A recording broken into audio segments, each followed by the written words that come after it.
आपल्याला प्रश्न विचारा पुन्हा पुन्हा ही वैज्ञानिक कविता शिकायची आहे जी आपल्या मराठीच्या पुस्तकामध्ये दिलेली आहे. तर आपल्याला आवडेल का ऍक्शन सहित शिकायला?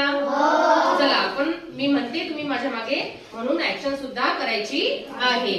प्रश्न विचारा पुन्हा पुन्हा, प्रश्न विचारा पुन्हा पुन्हा, असेच का अन तसेच का, असेच का आणि तसेच का, प्रश्न विचारा पुन्हा पुन्हा, प्रश्न विचारा पुन्हा पुन्हा, असेच का अन तसेच का, असेच का आणि तसेच का, शिकणे कधी संपत नाही, शिकणे कधी संपत नाही, होऊ द्या लाख चुका, होऊ द्या लाख चुका, कुत्र्याची शेपूट वाकडी का,